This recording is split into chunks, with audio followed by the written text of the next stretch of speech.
안녕하세요. 반갑습니다. 시간의 복수 저자 홍석기입니다. 제가 옛날부터 소설 한번 써볼까 이런 생각을 했던 것 같아요. 한 친구가 저에게 이야기합니다. 야, 넌 소설 쓰지 마. 네가 무슨 소설을 쓰냐? 네가 소설가냐? 공고 나오고 공대 나온 사람이 무슨 소설을 쓴다 그래 임마? 하면서 저한테 부정적으로 얘기를 하는 겁니다. 그러니까 전 어떤 생각이 들어요? 그래, 네가 그러니까 내가 반드시 쓴다. 두고 봐. 하고 써보는 거죠. 세상에는 두 가지 사람이 존재합니다. 맨날 결심만 하는 사람 있죠. 바보들은 결심만 합니다. 곧바로 실행하는 사람이 있습니다. 부정적인 사람이 있고 긍정적인 사람이 있습니다. 야, 무슨 소설을 쓰냐? 네 소설을 누가 읽는다고? 그래, 내가 써볼게 하고 써보는 거죠.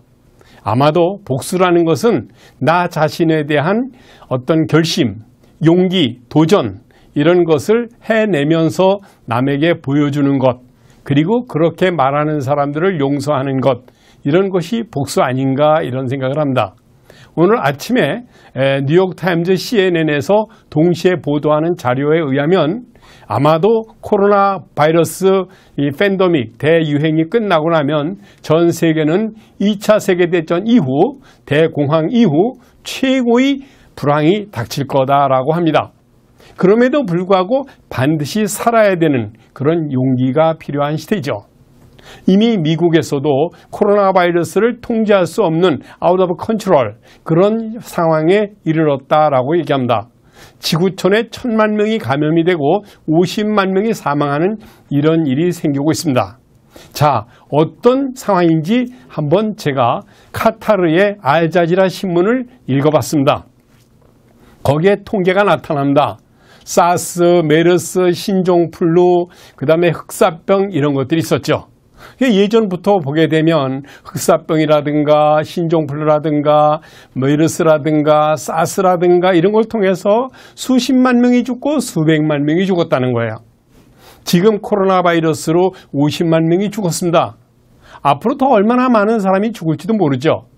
이럴 때 살아남는 방법은 역시 강한 면역력을 갖고 버틸 수 있고 견딜 수 있는 그런 인내심이 필요하지 않은가 이런 생각을 합니다.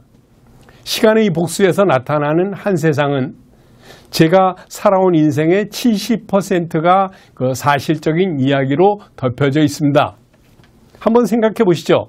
요즘처럼 힘든 시대에 손을 씻어라, 비누칠을 하라, 뭐 3번 이상 손을 닦아라 이야기하지만 시리아, 나이지리아, 예멘, 콩고, 아프리카 아이들은 세수할 물도 없고 손 닦을 물은커녕 마실 물도 없습니다.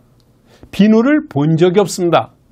이들에게 손을 닦아라, 비누칠해라, 뭐 생일 축하합니다, 3번 노래를 불러라, 말도 안 되는 얘기죠.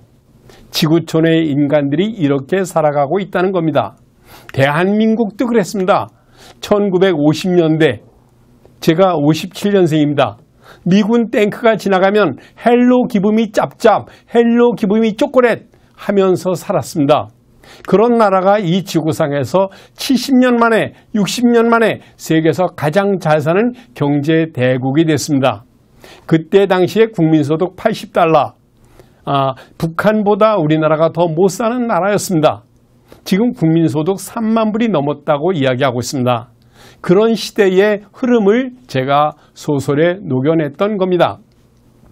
공장에서 일을 하고 자동차를 만들고 용접을 하고 반장한테 매를 맞고 공부실에 들어가서 심할서를 쓰고 하면서 대학 갈 준비를 하고 4년 만에 대학을 가고 또 좋은 회사 들어가서 IMF가 닥쳐서 직원들을 잘라내고 구조조정을 하고 그런 과정에서 상당히 마음이 아팠습니다. 그러다 우연히 책을 쓰고 번역을 하면서 강사가 됐죠. 대학에 강의를 하고 기업체에 강의하면서 많은 이야기들을 쓰고 경험을 녹아내고 싶었던 겁니다. 그래서 이것을 어떻게 쓸까 고민하다가 소설로 풀어쓰기로 한 거죠. 소설을 쓰고 나서 일주일도 되지 않았지만 가장 많이 받는 질문이 있습니다. 소설을 왜 쓰셨어요? 여러 가지 자기계발서나 번역이나 경제 경영서를 썼지만 채워지지 않더라. 아마도 세계 최고의 문학은 소설이 아니가는가 이런 생각을 하는 거죠. 괴테는 파우스트 시극을 60년을 썼습니다.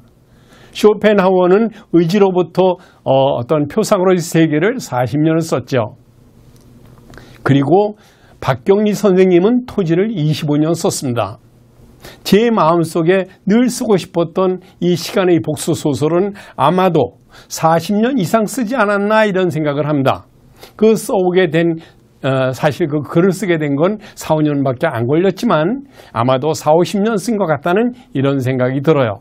그것을 쓰면서 어쩌면 모르지만 저의 가슴 속에 맺혔던 분노와 우울과 고통과 갈등을 녹여낸 게 아닌가 이런 생각이 듭니다. 어떤 사람이 아주 엉뚱한 질문을 해요. 왜 시간은 한자로 썼습니까? 아마도 시간이 인생을 만드는 가장 중요한 단위가 아닌가 생각을 합니다. 존재하는 매 순간순간의 합이 인생이다. 돈은 잊어버릴 수 있고 떼어먹을 수도 있고 안 갚을 수도 있지만 남의 시간은 낭비하지 마라. 당신의 시간도 낭비하지 마라. 매 순간 최선을 다하라. 라고 이야기합니다. 그래서 시간을 한자로 썼습니다. 잘난 척한 건 아닙니다. 앞으로 소설을 더 쓰실 건가요? 라고 묻기도 합니다. 어떤 독자는 벌써 그런 메일을 보내왔어요. 이 소설이 너무나 빠르게 전개되다 보니 아마도 뒷부분이 조금 엉성하게 끝났거나 아쉬운 점이 있습니다. 라고 얘기합니다. 그래서 저는 다시 생각을 합니다. 이 소설을 좀 더 길게 1편, 2편, 3편으로 나눠 쓸까? 아니면 이 소설을 바탕으로 한 어떤 판타지 소설을 써볼까? 이런 생각을 합니다. 지금 이 책을 영어로 번역하고 있습니다. 올해는 아마도 아마존에 깔고 세계 노벨 문학상에 도전해볼까 하는 허황된 꿈도 있습니다. 꿈이 꿈으로 끝나지 않는 데는 아마도 독자 여러분들의 어떤 응원과 어떤 도움이 필요하지 않을까 이런 생각을 합니다. 그러면 앞으로 어떤 꿈을 갖고 계신가요? 아직도 꿈이 있습니까? 라고 묻습니다. 나이 60이 먹었든 70을 먹었든 80이 됐든 죽기 전까지는 꿈이 있어야 산다고 생각을 합니다. 80세가 넘으신 어느 국회의원께서 소설을 쓰시기도 하셨죠. 얼마 전에 뉴스를 보니까 70이 넘으신 분이 서울대학교를 3번을 다니시고 6개 국어를 하시는 분도 있습니다. 100세 되신 김영석 교수님이나 백선엽 장군님께서는 아직도 지팡이 짚지 않으시고 보청기 끼지 않으시고 글을 쓰시고 강연을 하십니다. 나이는 묻지 말라. 꿈을 묻지 말라. 어떤 꿈이든지 어떤 희망이든지 실천하고 실행하는 게 삶을 가꾸는 하나의 희망과 꿈이 되지 않겠는가 이런 생각을 합니다. 저는 가끔 평생 잊지 못할 사람이 있습니다. 공장에서 일할 때 저를 두드러 패던 반장이 있었습니다. 분량이 조금만 나도 가만두지 않고 아마도 어디 가든지 그런 사람이 있죠. 저를 괴롭힙니다. 그래서 죽여버리고 싶었습니다. 그래서 공부를 했습니다. 얼마 전에 저 창원에 강의를 하러 갔는데 거기에 공장장으로 있는 거예요. 인사를 하는데 눈물이 나왔습니다. 아니 공장장님이 여기 어떻게 왔습니까? 저 홍 교수님이 그만두시는 바람에 제가 그때부터 공부를 해가지고 공장장까지 됐고 지금 대학에 강의 나가고 있습니다 하는 겁니다. 그것이 소설에 나오죠. 그건 싫어합니다. 그때 당시에 제가 전 세계 기능올림픽 대회에 나간다고 시험을 봤는데 제가 그 회사에서 1등을 했습니다. 이 상장은 제가 평생 잊어버릴 수가 없습니다. 그리고 3년 전에는 동국대학교에서 최고 강사상을 받았습니다. 이것을 잡복이라고 하죠. 이걸 자랑이라고 합니다. 중요한 건 그런 과정에서 제가 글을 쓰고 책을 쓰고 또는 변명을 하고 위로를 하는 거죠. 그래서 4권을 번역하고 7권의 책을 쓰고 지금 소설을 8번째 쓰게 된 겁니다. 많은 사람들은 이야기합니다. 미래가 두렵다. 어떻게 될지 모르겠다라고 얘기합니다. 농경사회를 거치고 산업사회를 거치고 정보화 사회까지 왔습니다.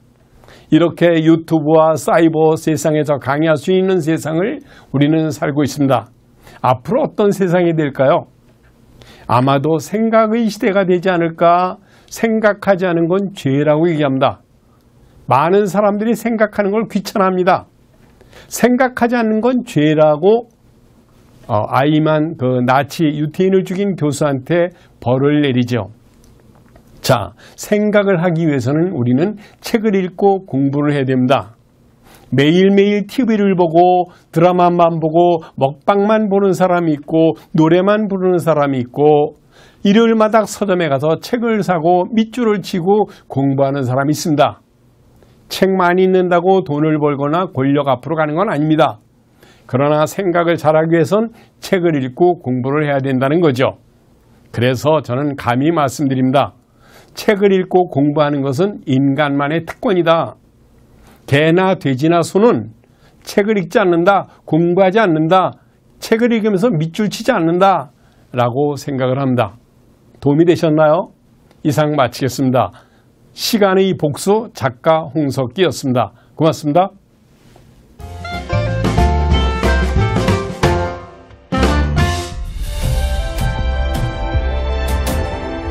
남과 같이 해서는 잘 될 수 없다는 신념으로 부단한 노력을 하고 있습니다. 한 권의 책이 한 사람의 운명을 바꿀 수 있고 한 사람 한 사람 운명이 모여서 한 나라의 국운을 바꿀 수 있다고 생각합니다. 사람은 책을 만들고 책은 사람이 만든다는 신념으로 베스트셀러를 만들어 내겠습니다.